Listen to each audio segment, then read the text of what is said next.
Welcome, everybody, to our final plenary for the People's Summit for Korea toward a united front, U.S. out of everywhere. Thank you. What a historic time we've had. Well, as we are all well aware, we here in the United States are in the center of the global imperialist system. We are in the belly of the beast. And many of us here in the United States belong to various anti-imperialist struggles. Many of us are part of diasporas displaced from our homelands. Many of us are part of the working masses of the United States. So what is our role? What is our role as Koreans here in the United States? Or as members of other diasporic anti-imperialist communities fighting for the liberation of not just the Korean people, but for all people everywhere from the grips of the imperialist system. To close out our summit, we're gonna hear from individuals organizing in different anti-imperialist struggles and discuss how we can practice real internationalism from within the United States.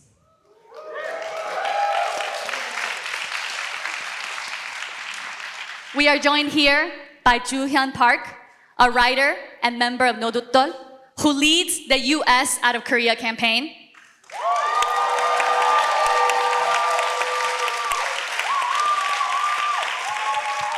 Tamar, an organizer with the Palestinian youth movement.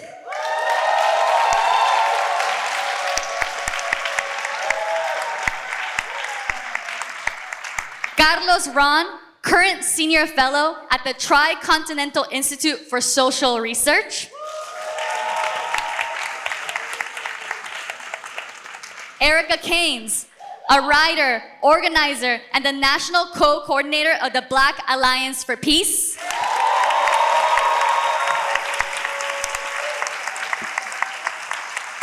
And Mick Kelly, political secretary of the Freedom Road Socialist Organization and the editor of the newspaper Fight Back.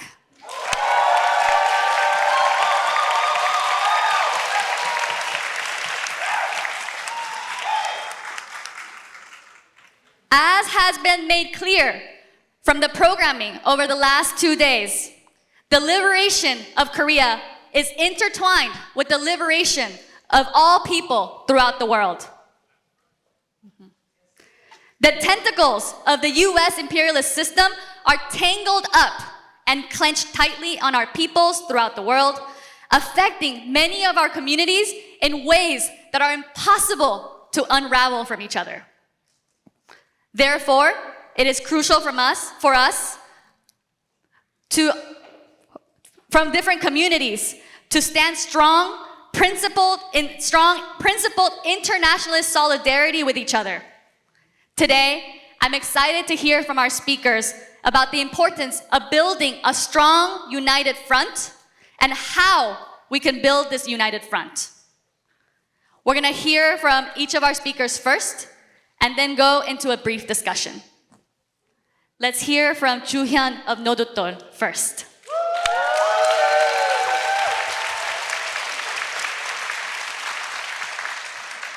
Thank you, Kari. I really appreciate that grounding and the importance of the reminder that when we speak about national liberation in Korea, we are fundamentally talking about an international struggle. We often say in movement spaces that our struggles are tied together. For us, that's more than just a statement we're making from our hearts. It's a determination that we make based on our assessment of material reality. Because the world today is organized into a worldwide class system that we call imperialism. The majority of humanity, who are workers and peasants, are exploited under the system of capitalism, a system that is controlled by a tiny class of imperialists, primarily based in the North Atlantic. The US government's role is to act as the enforcer and the guardian of this system of capitalism at the world scale, defending the interests of these rentiers who live off our backs and hoard the lion's share of the profits we create with our labor. Now, that class system and the US's place in it is the reason why this country is constantly at war. Because capitalism cannot survive unless the conditions for global exploitation are constantly being created, unless there is hunger, unless there is poverty, unless there is backwardness and ignorance. That's why the US has 900 overseas US military bases. And if the US didn't play that role, then capitalism would require some other country to step in. Now, out of those 900 military bases, 62 are concentrated on the Korean Peninsula. They house at minimum 28,500 US troops on any given day of the year.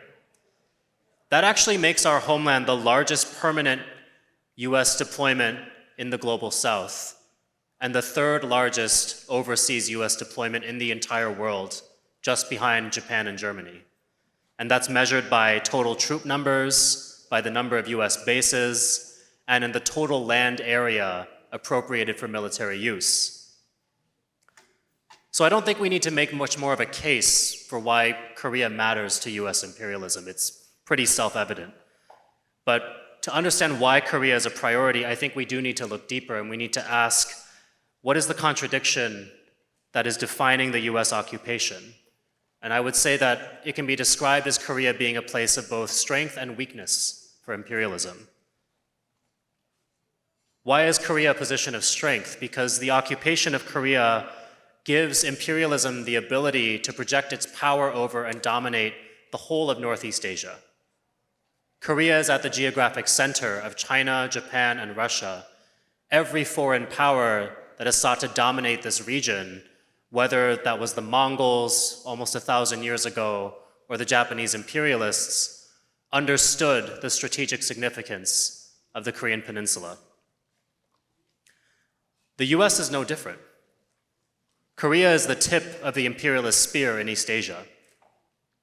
The Indo-Pacific Command is headquartered in Hawaii, the center of the Pacific, also occupied territory.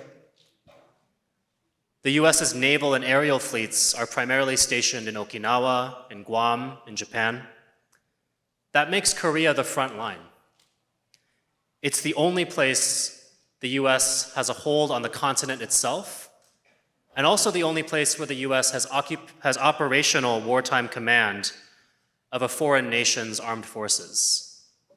And so it's no surprise, it's not an accident that South Korea also has the largest military of any US ally, with 3.6 million troops in total. Raise your hand if you've heard of mandatory military conscription in Korea. Good chunk of this room. There's a reason that exists, that's not an accident. South Korea has mandatory military conscription so that the US does not need to have a draft.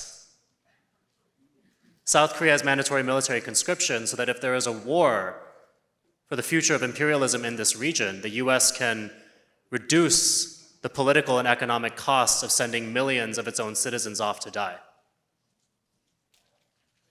Now, hearing all of that, we might conclude that the US occupation in Korea is only proof of imperialism's strength, but I think that's only part of the story. Because Korea was the first place that US imperialism faced a major setback. Obviously, go ahead.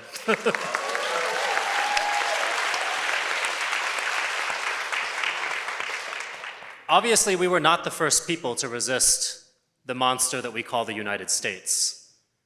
The Korean War is part of a long historical lineage of wars of liberation and resistance that have been waged by the indigenous peoples of this continent, by enslaved Africans, by the people of the Philippines, Cuba, Mexico, Puerto Rico, Palestine, the list goes on.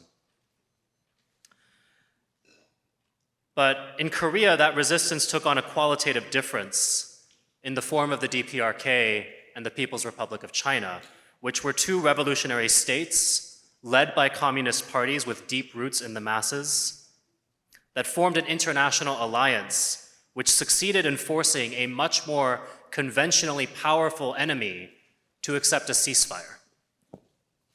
What the Korean War proved was not just that the imperialists do not have a conscience, but it also proved that they are not invincible. And every single day that the DPRK remains standing is a reminder of that lesson. So it's the power of the Korean Revolution that also compels the US to maintain such a massive occupation. That power does not only come from its advanced military. The greatest weapon the DPRK possesses against imperialism is not a missile or a bomb. Imperialism is not defeated through armed force alone, because armed resistance can only succeed when it is backed by a politics of liberation emanating from the masses of people who are organized for a protracted struggle. And that is the source of the Korean Revolution's power.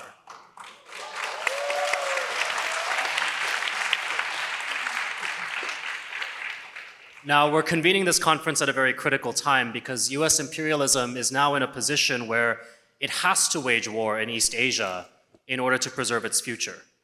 And as the last 2 years of the Zionist genocide in Gaza have shown, there is no atrocity that is too inhumane for imperialism. And in many ways, Gaza is just the beginning. When it comes to Korea, the US ruling class is beginning to circulate ideas that would have seemed unthinkable just a few years ago. They are now talking about redeploying US nukes to South Korea. And not only that, they are openly discussing, arguing for the need for nuclear war. We saw that happen in Ukraine, but it's also happening with Korea and China. This May, there was a study released by the Atlantic Council titled "A Rising Nuclear Double Threat in East Asia," which concluded that the US could not count on isolating either China or the DPRK as adversaries in war. Therefore, the only solution from the standpoint of imperialism is to prepare for simultaneous war against both countries. And as part of that, the study concluded that the US would have to prepare for the possibility of nuclear strikes on its own territory. This is the point that imperialism has reached. This is how far they have sunk into their own delusions. They are willing to risk the possibility of human extinction if it means preserving their place at the top of the world system. That means that the Korean national liberation struggle, the anti-imperialist struggles in Asia and the Pacific are no longer just matters of solidarity as if that were ever optional. This is a question of survival. In the era of imperialism, internationalism is not going to be a luxury. And I think that something that drives us at Nodutdol is our understanding of how the Korean diaspora in the US has a particular role to play in advancing both the Korean national liberation struggle and the international struggle of the working class against empire, which are really one and the same. So I do want to take a second to address the Koreans in this room.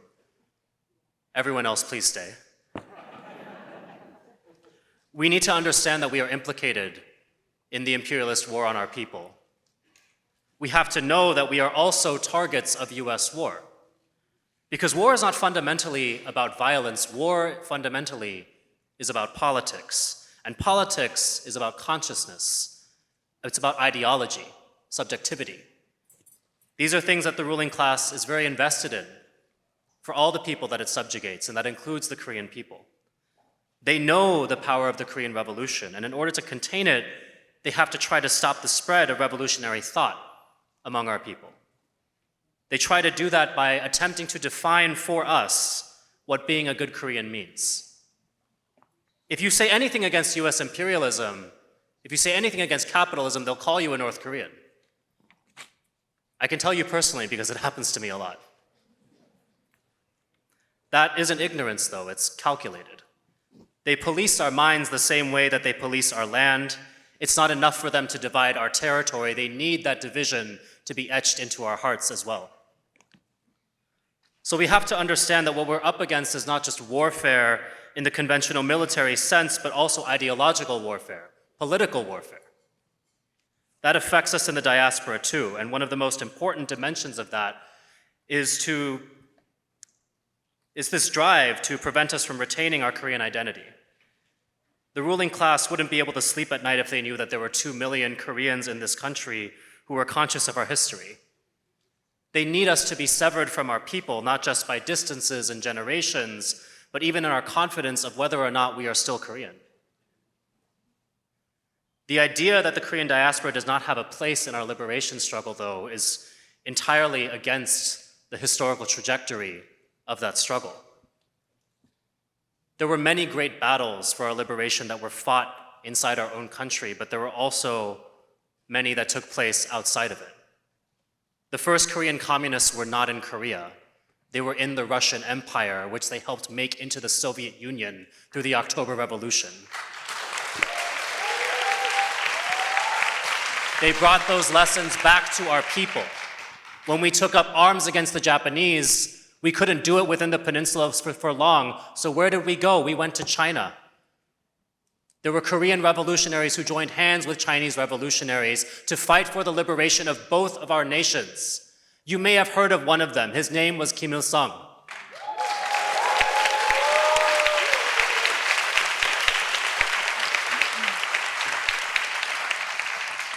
So by struggling overseas, our people created the conditions for the fall of Japanese imperialism, not by single-mindedly fighting on our own in our own corner, but by uniting with the revolutionary forces of the world. And even after division, that's continued. Koreans fought in the Cuban Revolution.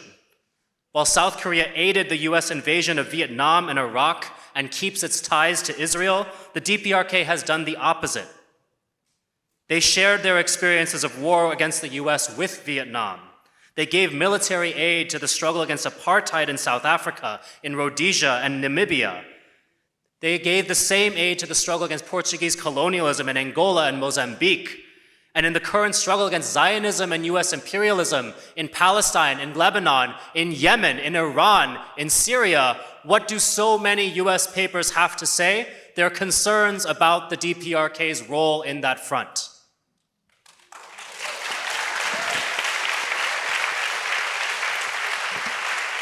But that solidarity, that internationalism is not just restricted to the means of arms. Because whether you look at hospitals in Mozambique or hydroelectrical dams in Somalia, irrigation projects in Grenada, the removal of landmines in Malta, you are going to find the imprint of the Korean Revolution and our people's solidarity with the world's toiling people.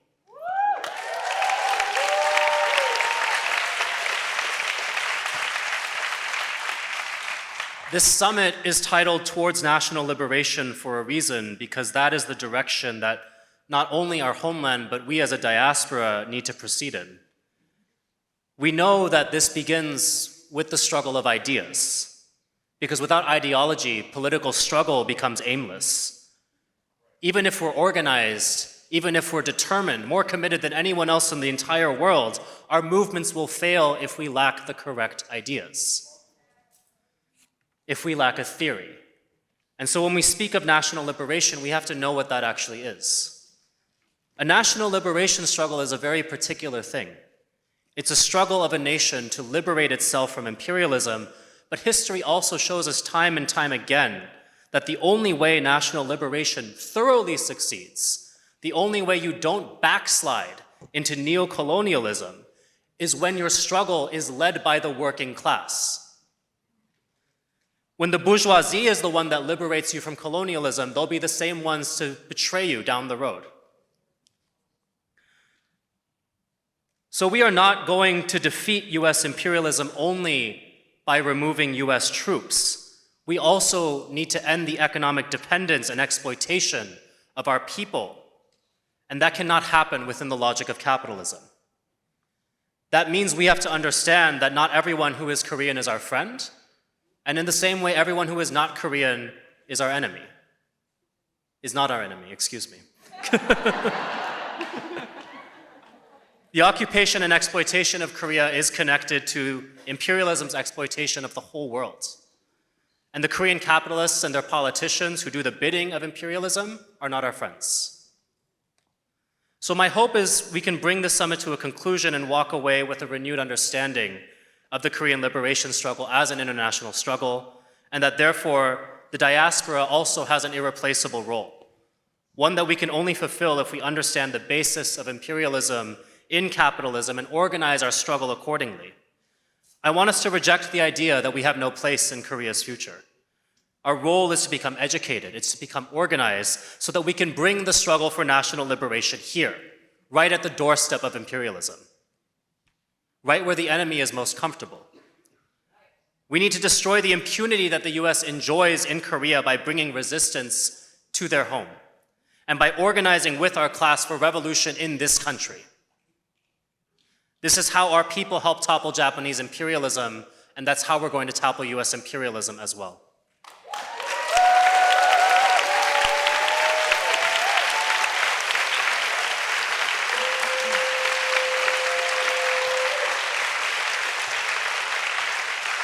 Thank you, Ju-Hyun. Let's hear from Tamar next. Thank you. Thank you so much. That's going to be hard to follow. We're really happy to be here today as the Palestinian Youth Movement. So thank you to Nodutdol, to the workers of Riverside Church, to the interpreters. I'm so sorry I got you my remarks very late, but thank you. To the audience, thank you for being here.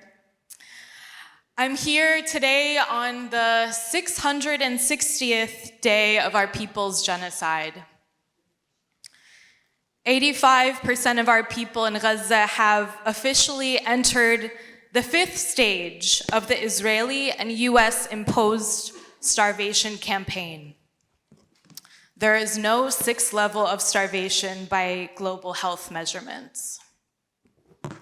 In addition to the official death count of 60,000 Palestinians murdered by Israel just in the last 2 years, by the Zionists' own count, there is nearly an estimated 400,000 people unaccounted for. That's almost 20% of the population. Every day, we try and wrap our heads around the cruelty that is so extreme, it really cannot be put into words anymore. But if there's one thing that we know for certain, it's that without the political, financial, and military support of the US and the West, we would not be in the midst of the greatest crime of our lifetime. But what does this mean? What does it mean when we say that Zionism is a product of and upholds this system of US and Western imperialism? From its inception, Zionism was always meant to serve Western interests. Theodor Herzl, the proclaimed father of Zionism, wrote in 1895 that Zionists should be a, quote, rampart of Europe against Asia, an outpost of civilization as opposed to barbarism.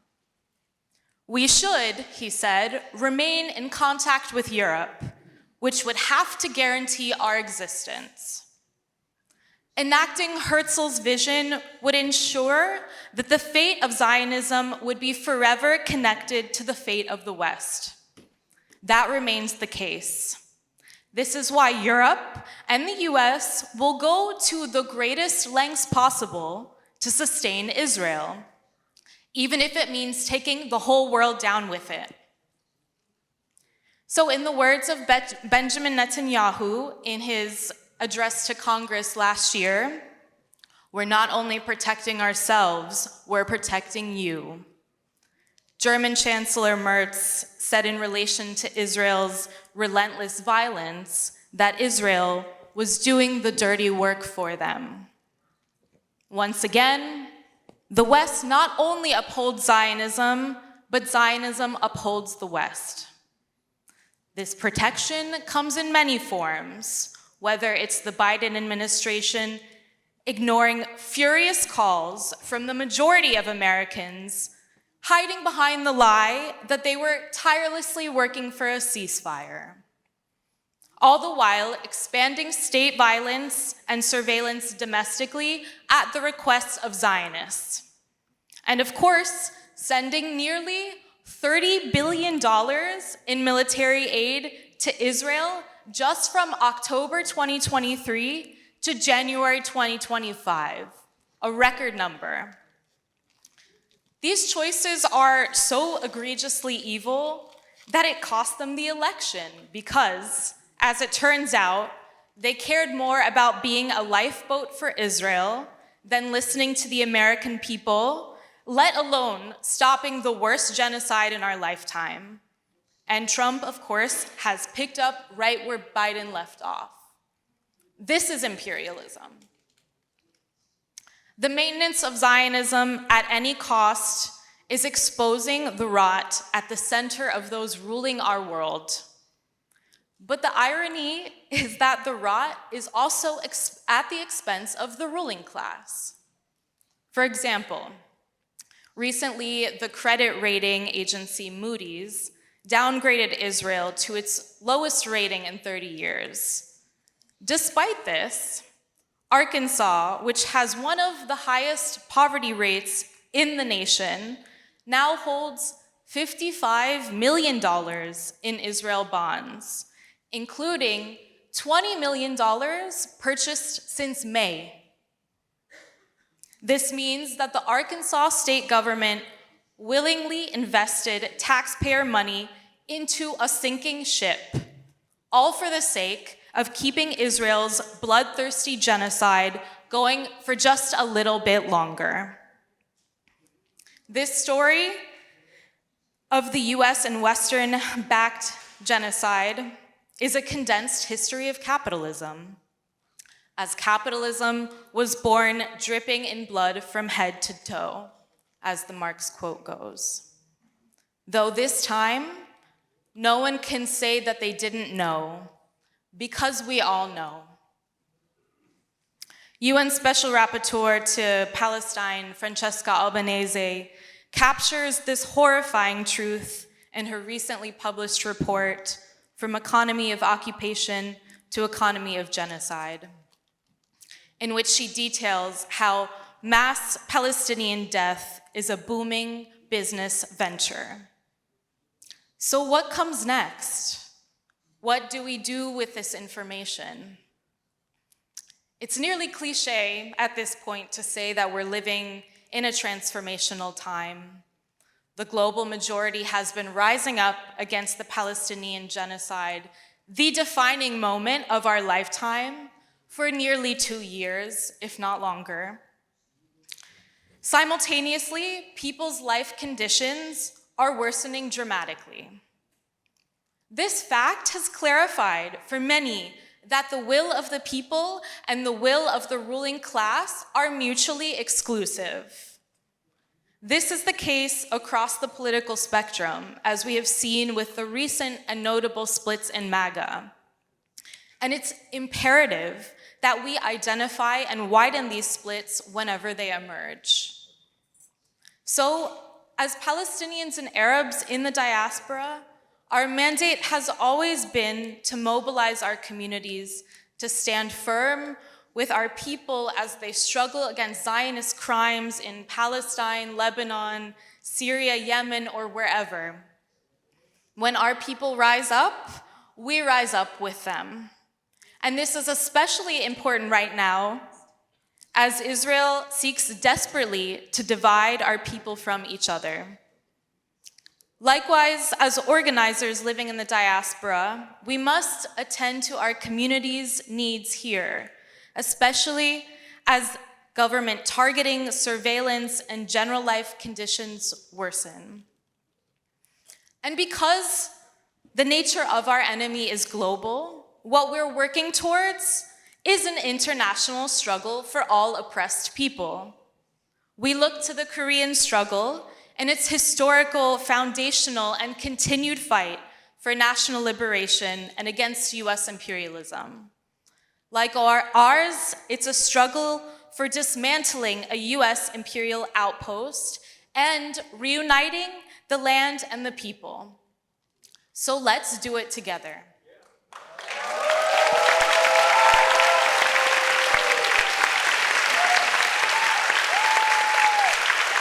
Thank you. This time, has galvanized people on an unprecedented scale.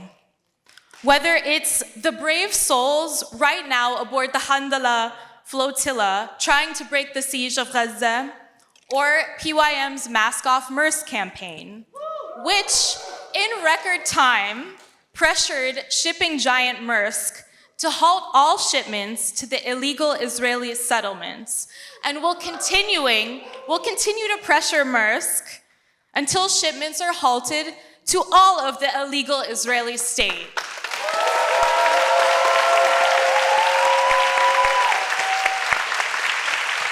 People are taking action no matter how big or small. We can look to the Hind Rajab Foundation or to the Hague Group, who are trying, despite all odds, to make international law relevant after its total decimation by the US and Israel. Or to countries like Colombia, who have stopped coal shipments to Israel, imperiling 50% of the Zionist state's coal supplies.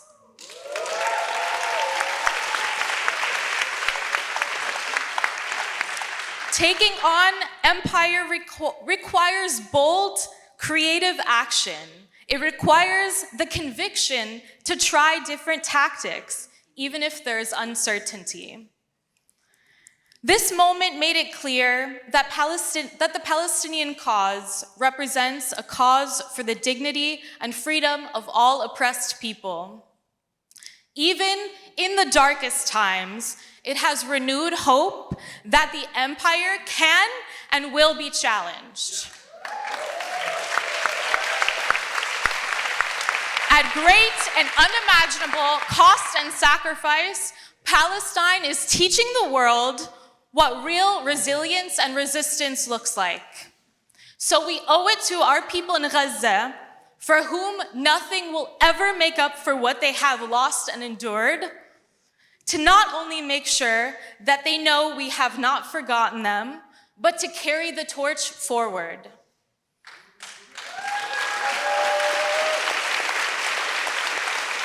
The days only seem to get heavier, but this should tell us that our task is only becoming greater.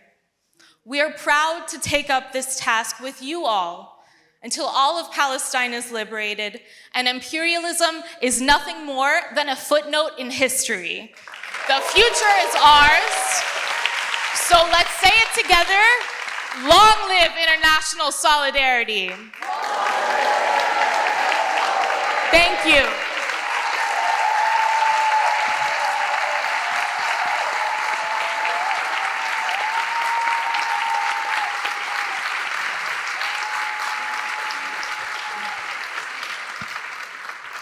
Thank you, Tamar. Next, we're going to hear from Carlos, who's going to be speaking with us via Zoom.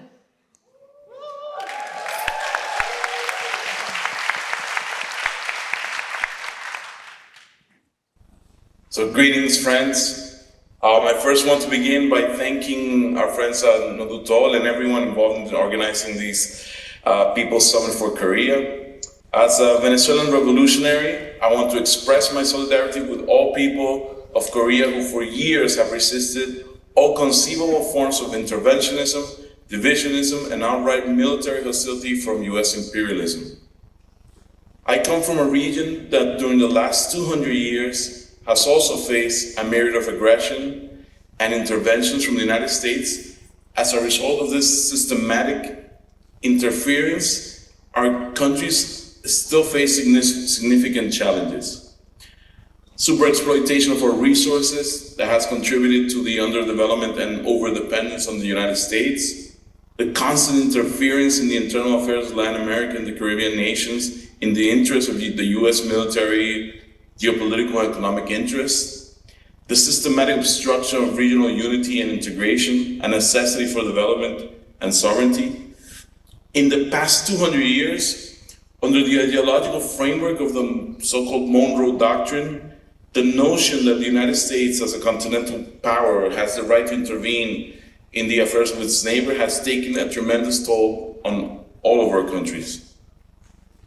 You see, US interventionism during the 20th century was expressed by land invasions and military occupations, and you can think of Puerto Rico, Nicaragua, Haiti, Panama, the appropriation of customs in the Dominican Republic, control over the energy industries, particularly of oil industry in Mexico, in Venezuela, control over mining in Peru, Bolivia, Chile, control over the meat industry in Argentina, control over finances in Brazil.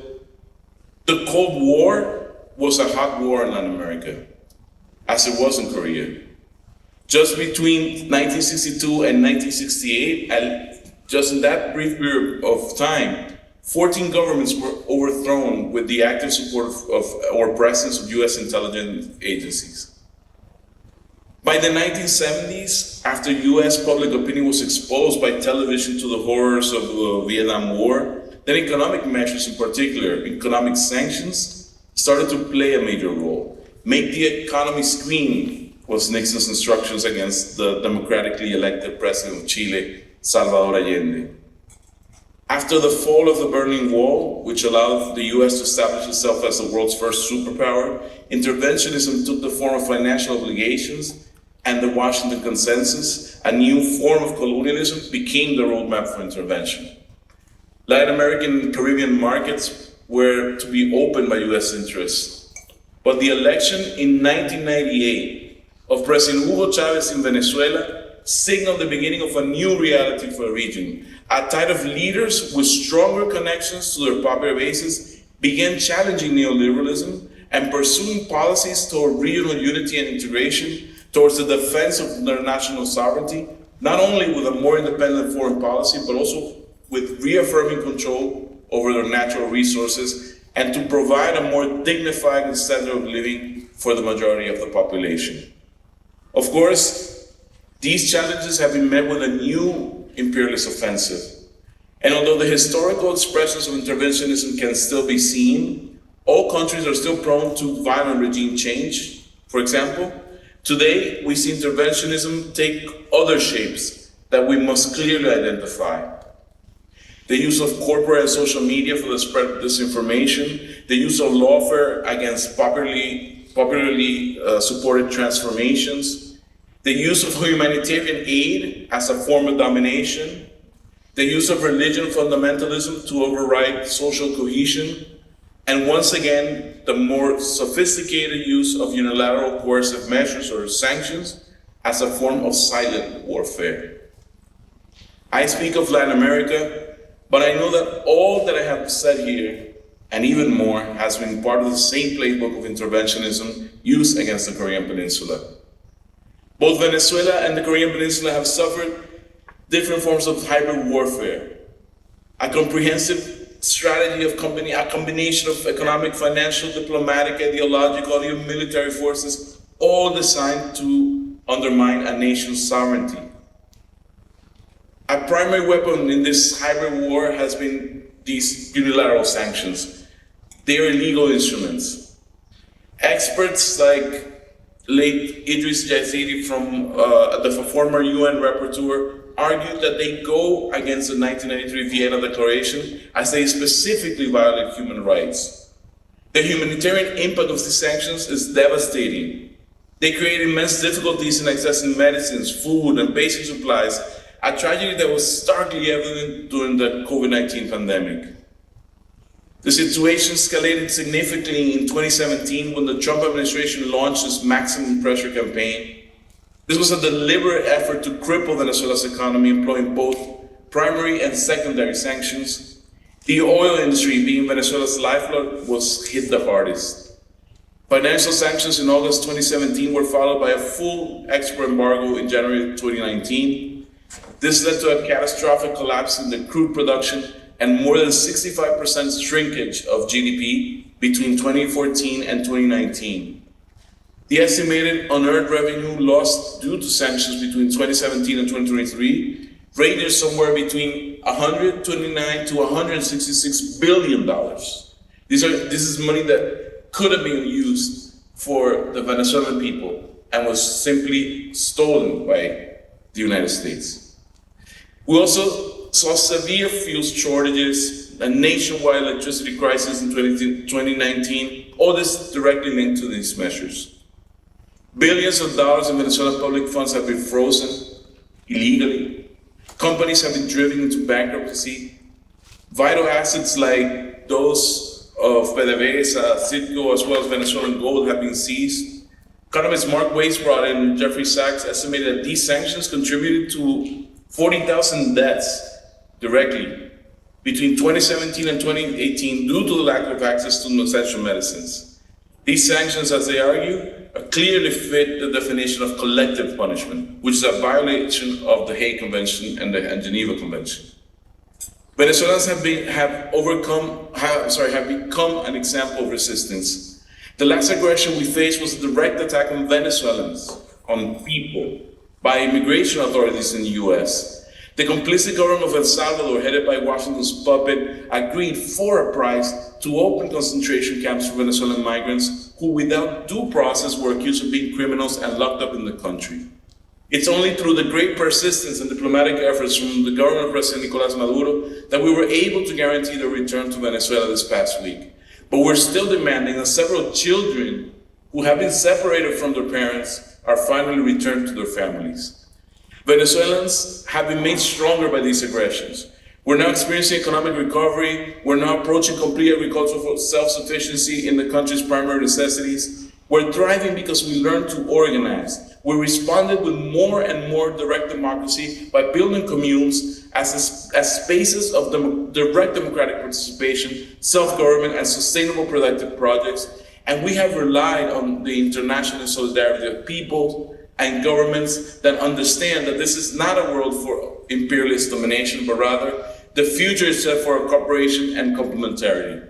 Cuba, Venezuela, Iran, China, and Russia have been invaluable allies, not only for Venezuela's well-being, but for building a new world that is more balanced and just. Our experience has shown us that in this world, it is critical that we, the people of the Global South, unite towards a common future, built from a common history of colonial and imperial aggression. The peoples of Venezuela and of Korea share a history of resistance against internal pressures and an unavoidable quest for self-determination in order to be able to craft our own destinies free from external impositions. Friends, our solidarity is with the Korean people always. And from the country of Venezuela, our solidarity is also with the people of Palestine. Our solidarity is also with anybody around the world who's struggling to assert their dignity, assert their sovereignty, assert their self-respect. Because we know that all these struggles join us together. All these struggles make us stronger and together we will all achieve the freedom that we all are fighting for. Thank you very much.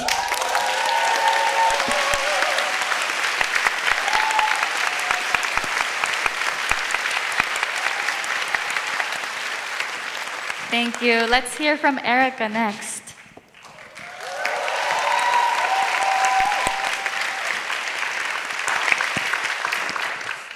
Thank you. I appreciate that. I need that kind of excitement. I had a long travel day. So my name is Erica Caines. As noted, I am a national co-coordinator of the Black Alliance for Peace. For those of you who may not be familiar, Black Alliance for Peace, or BAP, is an anti-war, anti-imperialist mass organization of individuals and member organizations committed to reestablishing the Black radical peace tradition. I do want to start by saying it's an honor to have been invited to speak on this forum, and I would like to thank the members of this incredible organization for extending this invitation. My first discovery of what was actually occurring in Korea was in 2018, when I learned about the reunification process, or the attempts to for reunification. And at that time, I believe it was known as One Korea. The following year, I was in DC, and I had the pleasure of speaking with members who were part of the reunification process. And that's when I learned that I knew absolutely nothing about Korea, at least not beyond what was consumed on TV and in mainstream. So the mainstream media in the US, much like much of the West, functions as an extension of state and corporate interests. So they reinforce simplified and dehumanizing or outright false depictions of nations that they deem are geopolitical adversaries or enemy states. And so in the case of the DPRK, or North Korea, the mainstream portrayal is dystopian, a hellscape, gray skies, no one's smiling, brainwashed, and a mad dictator. And this, of course, ignores the resilience and complexity of the DPRK in the North Korean society, the impact of the Korean War, which we learned nothing about really, and then the division of Korea in 1945, and the role that sanctions has played and is still playing in strangling the development or even the ongoing occupation in the South. So the ROK, South Korea, on the other hand, or in contrast, is often praised as a success story. So the history of authoritarian US-backed dictators and the ongoing issues of militarized policing and labor exploitation are downplayed to fit a capitalism equals freedom narrative that is often depicted in my beloved K-dramas. But I mention all of this because this is how most people come to learn about areas that the US deems as an enemy. So what we think we know about the world is not often knowledge at all, it's consumption. So it is a repetition of narratives fed to us by media, by politics, by systems that benefit off of our ignorance. So the media constructs a narrative that makes oppressive policies, seem reasonable. It is intentional. And this is also how most people come to learn about Africa. So decades-long iterations of Africa being backwards, the continent is reduced to poverty and corruption and tribalism, obscuring the legacy of colonialism and also the legacy of resilience. Because Africans, of course, need the help of the US. They can't govern themselves. And this reasoning allows for the continuation of the plundering of the continent, if not blatantly evident in the crisis of imperialism occurring in the Congo today, which is rarely framed as Western exploitation, but rather African corruption. NATO and US imperialism function as twin engines of global domination. They actively obstruct liberation movements in Africa and in Korea. For anti-imperialists, this is critical to understand. If we recall the 2011 NATO-backed intervention in Libya under the pretext of quote-unquote protecting civilians, that resulted in the deliberate destruction of Africa's most prosperous independent state. Libya under Gaddafi had the highest human development index in Africa, free healthcare, education, and a Pan-African currency initiative that was underway, which threatened Western financial dominance. So obviously, Libya had to be put down. So NATO's bombing campaign, the dismantling of Libya's sovereignty is significant because it also unleashed the destabilization across the Sahel, creating fertile ground for AFRICOM's expansion under the guise of counterterrorism. So AFRICOM's presence, which is the US African Command, has not only brought instability, but it has brought chaos.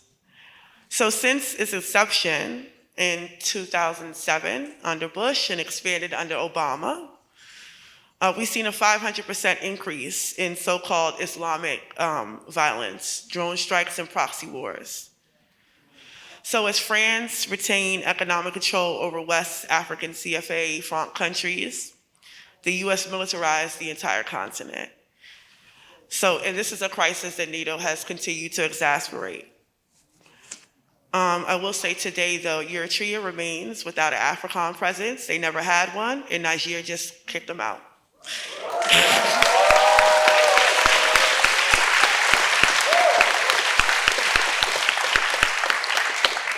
So meanwhile, in Korea, NATO's Cold War logic of militarized containment sustains the division. The US militarizes the ROK with 30,000 troops alongside THAAD missile systems, explicitly aimed at encircling China and Russia. The annual provocative war drills that occur, like the Key Resolve, which simulate decapitation strikes against the DPRK, they deliberately escalate tensions to justify a permanent US presence, deliberately blocking peaceful reunification. So the same imperialist system that arms the Zionist state of Israel, a NATO ally, and destabilizes Africa, also props up the ROK's right-wing puppet regimes, ensuring both continents remain fractured for Western profit. The interconnectedness of US NATO domination in Africa and Korea reveals a deliberate strategy to divide and rule by destabilizing. So we can see that in Africa with examples like in Sudan and Somalia and the attempts currently against the AES. And perpetuating Korea's division, we can see that currently with the what's occurring with the U.S.'s role in the ROK. Excuse me. In this way, we see the balkanization by U.S.-EU NATO axis of domination, ensuring weak, dependent states that cannot challenge Western hegemony. And just as an aside, this is not in my notes, but listening to you all speak, and I had thought about the US being as scared to see a unified Korea as they are to see one united socialist Africa.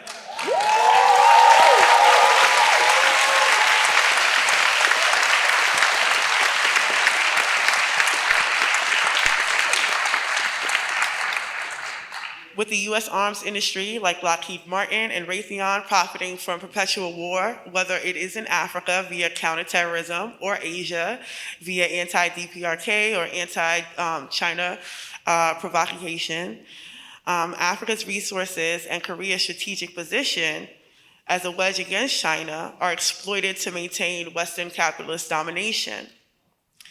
AFRICOM and the US Indo-Pacific Command are military enforcers of imperialism, systematically blocking African and Korean liberation, and should be seen as such. The struggle for African liberation here in the US and the Korean reunification are also interconnected fronts of US imperialism.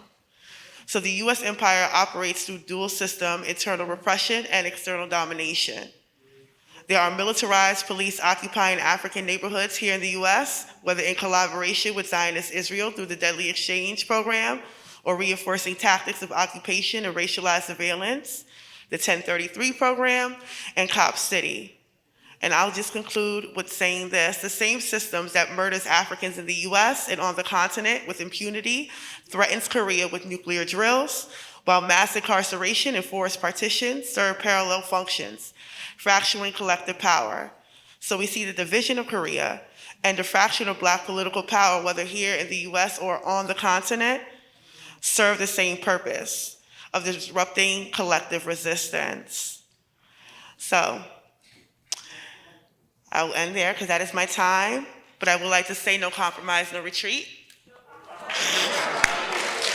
And thank you.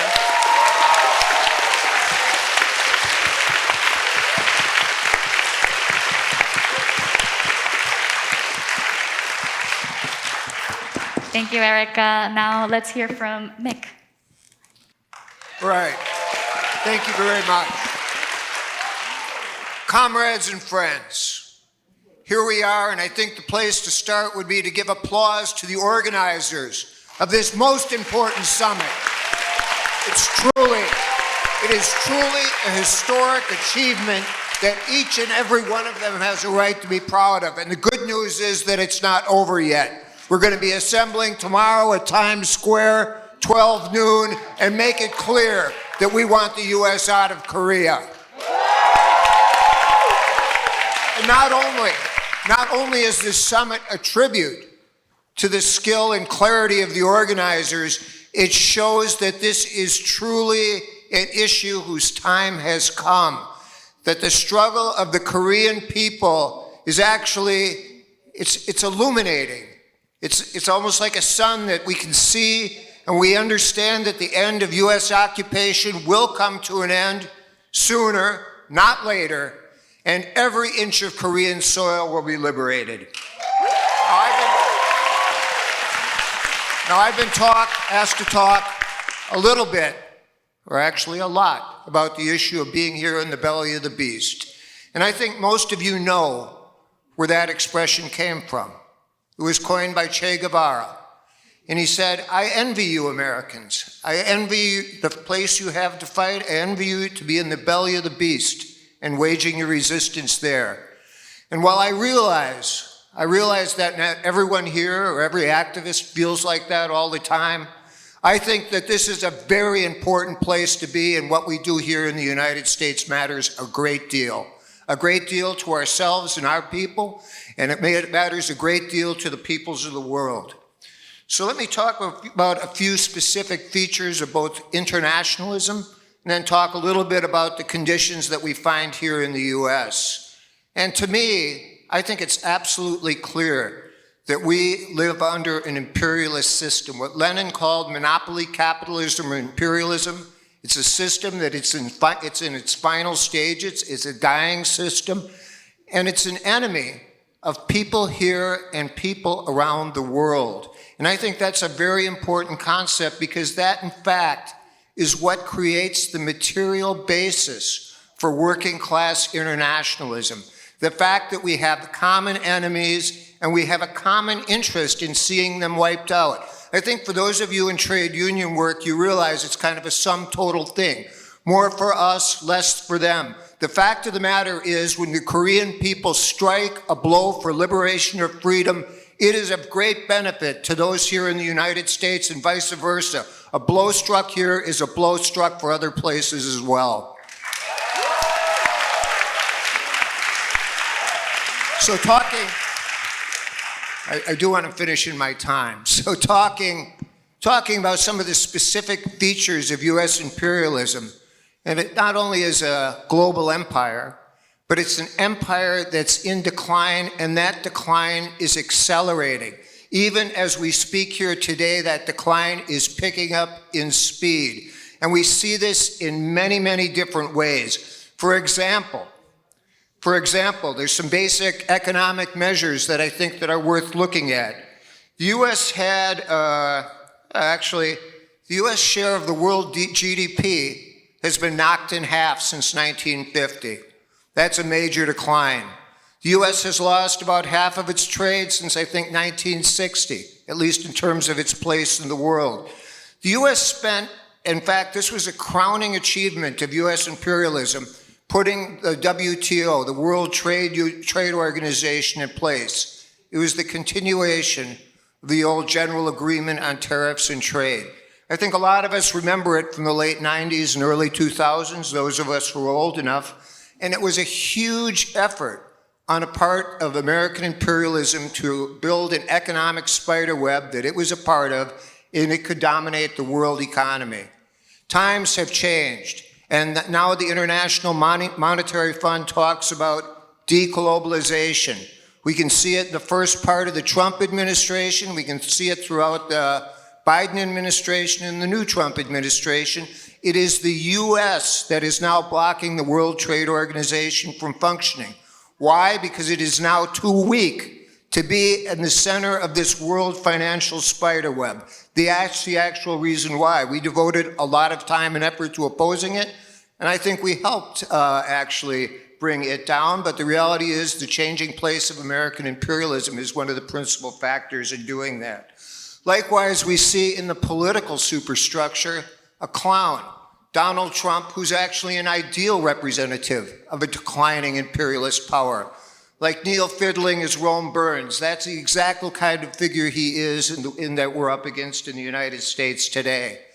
And just to talk about a few more specific features of US imperialism, then I'd like to talk about some of the revolutionary processes in Asia, and then kind of jump to our current tasks. But some of the specific features that actually are important at this stage in the game is the whole issue, again, with the decline of the US, and the whole issue of tariff and trades, which I think is worth talking about for a little bit. Trump says tariffs are going to help people, and particularly says they're going to help workers. This is a lie on two levels. Number one, it's going to result in higher prices, and number two, it will not lead to the reindustrialization of the United States, and to the degree that it does, it actually will end up costing jobs as more advanced technologies are applied in industries like steel. So it's certainly not going to be anything that's beneficial to the American worker. And I think it's very important that we as working class people have an understanding of that. So let me talk a little bit about the issue of the decline and the pivot of Asia, and the pivot to Asia.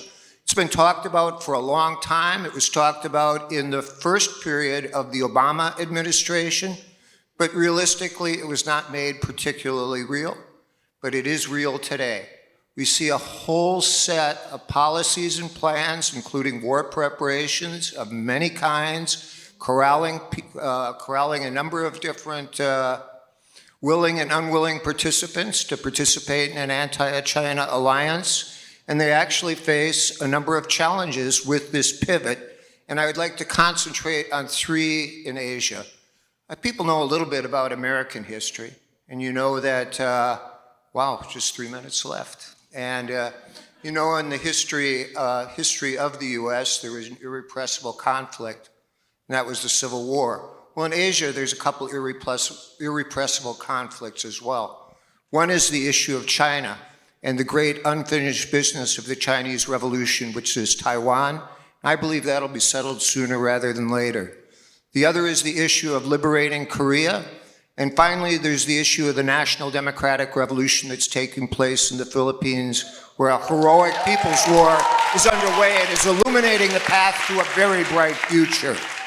So here we are in the United States, and I think it's wise that we probably turn and talk to what our tasks are in relationship to these plans for war and to this struggle against the struggle against imperialism. I think the first thing is we need to be about solidarity, and I think that's self-evident, and I think it's important that that solidarity is extended to the DPRK. I think that's absolutely vital. I think in all of our work in the social movements, including the labor movement, the trade union movement, it's very important that we have a global point of view and that we understand that we have friends all over the world. And there's a host of practical measures that we can do, and it includes linking up with women's organizations, trade unions, etc. And there's a great deal of work that can be done to, in fact, globalize our struggle. Finally, it's vital that we build an anti-imperialist wing of a broader anti-war movement, a movement that's inclusive, not exclusive. We have a lot of work to do in the future, but it needs to be done in a practical way that relies on drawing tens of thousands, if not millions of people into this effort. In the final analysis, it is the masses of people that makes history. It cannot be made by us alone, and it depends on us being able to pull large numbers of people in behind us to do things. Finally, I would like to just recall a little bit of history, because I think we can gain some inspiration from it. It's actually part of US history. So you know, during the Korean War that the US was waging on the people of Korea, there actually was a resistance to that war in the United States. There were people opposed it. In fact, I know people who went and participated in conferences, peace congresses, that denounced the US use of germ warfare in Korea. This actually happened. There actually was protests, there was trade unions that passed resolutions. But there also was something else, and I think it's important to remember. So a number of GIs, quite a few actually, were captured in Korea. Yep, they were taken prisoner, and they were treated well. And the Koreans talked to them. They talked about, what the hell are you doing in Korea? And you know what? at the end of that conflict, there was a number of Americans who stayed in Korea and contributed to socialist construction. We can learn from a spirit like that. Thank you very much, and long live international solidarity.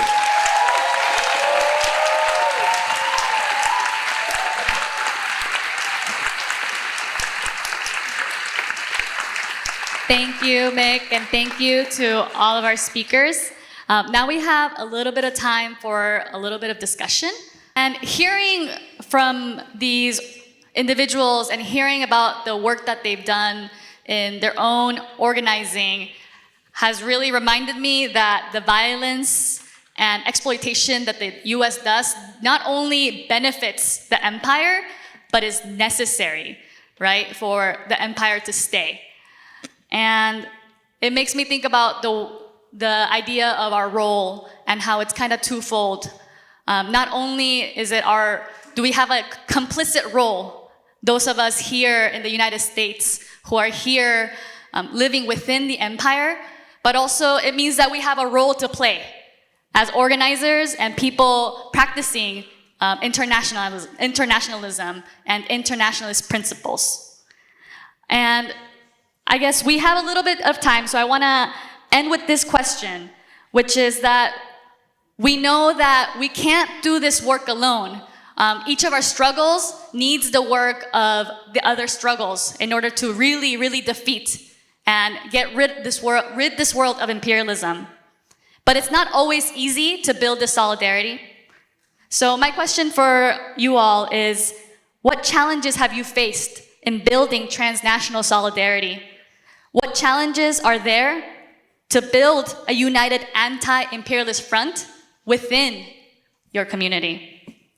And how have you overcome, or how are you looking to overcome these challenges? So one of the biggest challenges, especially as being a Black anti-imperialist internationalist organization, is the question, what does any of this have to do with us? And that's a very permanent question. Whether it's Palestine or Korea or anything that is not seen as particularly African or African-centered, that question comes up. Now, whether or not it's a genuine question, I guess that's up for subjectivity, right? Because as I mentioned before, the amount of consumption in terms of media that we're getting about these other places makes it very hard for people who consume these things every day to really see those connections. And I think Mick said really pointed that dismantling the US police state also means dismantling it overseas, the garrison empire, right? So understanding the links between global and domestic imperialism as counterparts. And this has been the work of the Black Alliance for Peace, the political and popular education work that is required for folks to kind of make those connections, right? Because when they step outside their door, they're very aware of what is happening as far as the police state, as far as their wages, right? But they do not understand the police state in mirror or in comparison to what is occurring across the globe, right? So when we emphasize the 1033 program that puts military-grade weapons into into our communities, or when we emphasize the deadly exchange program that does the training with our police forces in our communities with the IOF, the purpose of that is so that we can kind of make those connections less broad. Make it very basic one-to-one, so people have that understanding that our fates are intertwined, because the US is probably, not even probably, it is the greatest threat to world peace. So understanding that and understanding what our position is inside of the metropole, inside of the belly of the beast, to combat that in relation with our comrades across the globe is very important into how we understand this. So as we get those questions, what does this have to do with me? I think the best way to resolve that or to answer that is to ask them, what do they even think is happening to them? Because for most part, people are not even fully aware of how far-ranging their repression is. So I can yield there.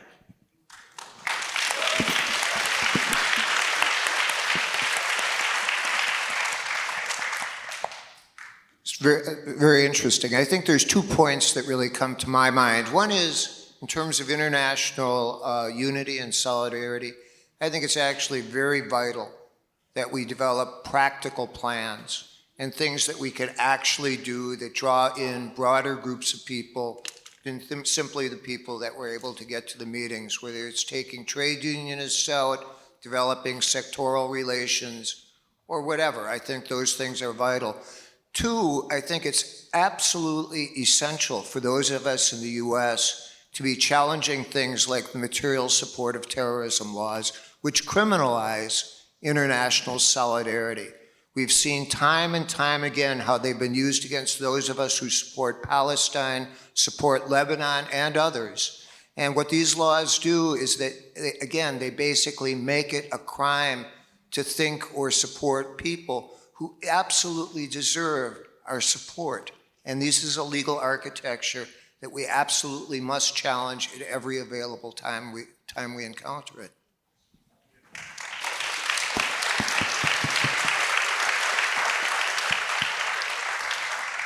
I really appreciate this question and all the responses that have been given so far, and I think it's something that we've wrestled with a lot as Nodutdol, I think, just to take a moment to be frank.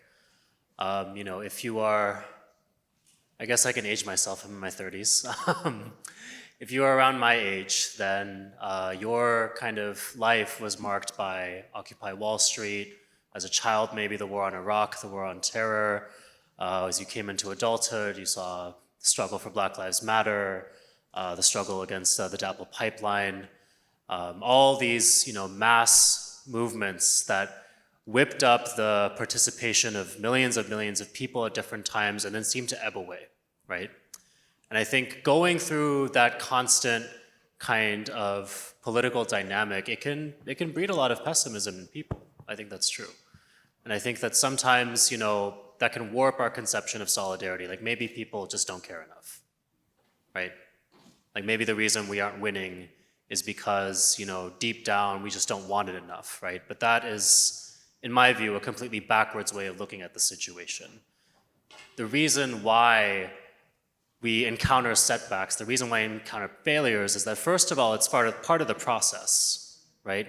We need this in order to become steeled, in order to become stronger as movements. And secondly, because we can only win and we are only as strong as we can be organized to be. And that means that our solidarity can only be as strong as our organization. So if we want to have international solidarity, if we want to have solidarity between movements, we also need to make sure, and we need to ask ourselves, are we organized as communities, as movements that are engaged around particular issues, right? And if the answer is no, then we need to address that question first in many ways. And the thing about organization is that you need struggle to have real organization. Because if you don't have struggle, then you're not really having practice. And then your organization is something that's abstract, right? Some of you may have had this experience before. You try to get politically involved in something, you meet a bunch of like-minded people, you start reading the same books. It's really exciting. After a little while, no one's really sure what to do anymore. This element of pettiness starts to creep in, there's interpersonal beefs that develop and things like that. That's a lack of struggle. It's a lack of organization, and that means it's a lack of power, right? So we have to struggle for organization and power. Then our solidarity can mean something. Then we can show up and not just say, I feel bad for you. We can show up and say, I brought 1,000 other people with me. What do you need? Right? We have to see how it all ties together, and that's why if you're going to do anything after this conference, please join an organization. And if you're not sure where to start by coming tomorrow to Times Square to mobilize with us. See some organizations in action, talk to a lot of people. And then again, on 8/15, August 15th, we'll be doing the same thing again around the country in different cities. So even if you're not here in New York, you might have a chance when you go home to follow up and see again, who are the organizations that seem to be capable of something? Who's talking the talk and walking the walk, right? And then that's how we start to build as a movement and start to build in our capacities to really show up for one another.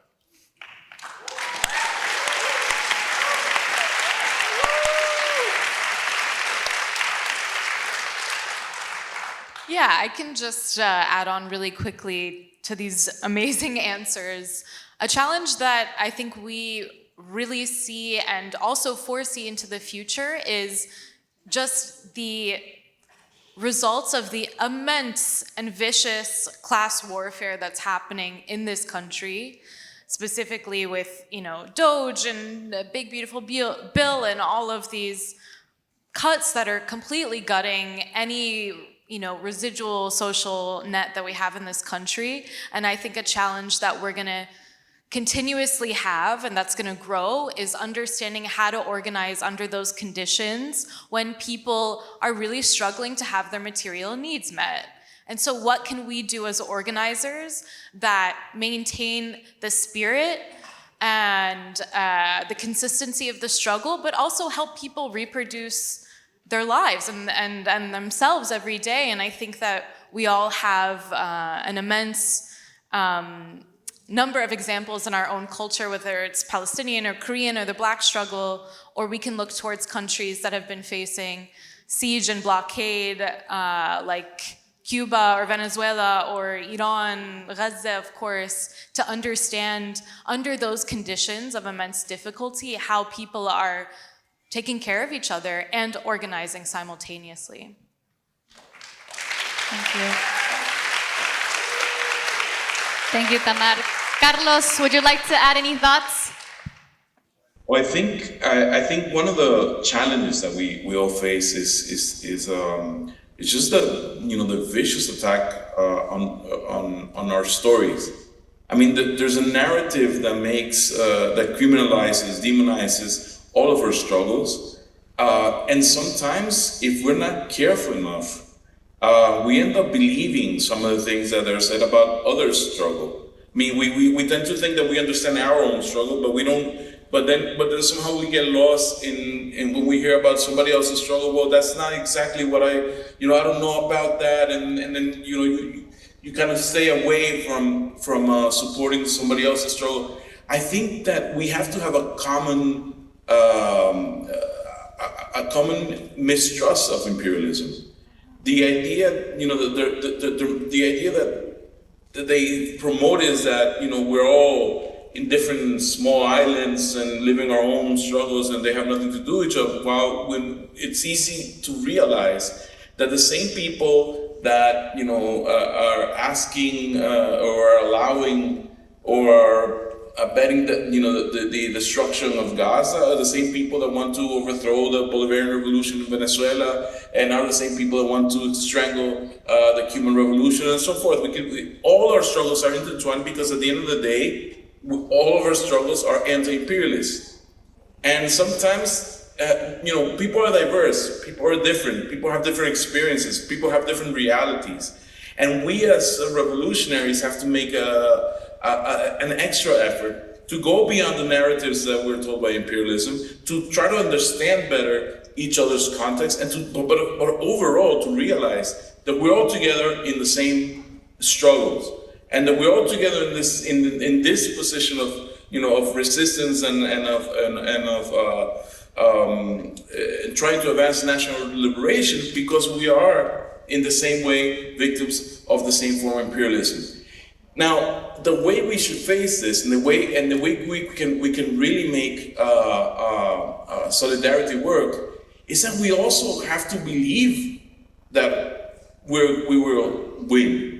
See, sometimes we tend to feel a certain despair because we don't see our causes are advancing, or that we feel that we may be alone in face of the powerful war machine or the powerful money machine. But we have won. We have made advances. I mean, this is a struggle where we have been able to conquer some things as well. Just the fact that I'm not physically, but you are in the middle, in the belly of the beast, like our comrade said, and you're able to speak this out. You're able to rally, and you're able to just join efforts. Shows that our humanity is not gone, that whenever you struggle, your humanity gets stronger. Solidarity can be a bridge to strengthen humanity and eventually to overcome imperialism. So let's not lose hope. I mean, let's remember that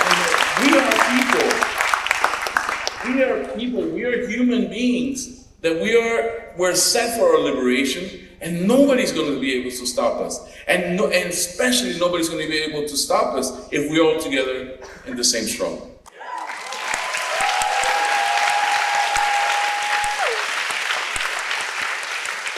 Thank you so much, everybody, for your answers. Carlos, especially with your words, I'm filled with hope, and that hope is coming from this resolve to engage in this struggle, not only with my comrades in Nodutdol, but with comrades across struggles, with all peoples, with all workers, with people across all diasporas. And as we have seen in every liberation struggle across the world, from Palestine to across Latin America, across Africa to Korea, the fight for liberation doesn't just come from those places where imperialism reaches, but has to also come from here. And thank you, all of you, for helping to fill me with this resolve and also this spirit of internationalism that I think is necessary. I'm feeling really hopeful. Our solidarity is a crucial part of this fight. And without our struggles supporting each other, we cannot be liberated. The liberation of our siblings across struggles and across the world is our own liberation. And thank you again, all of you, for your thoughts.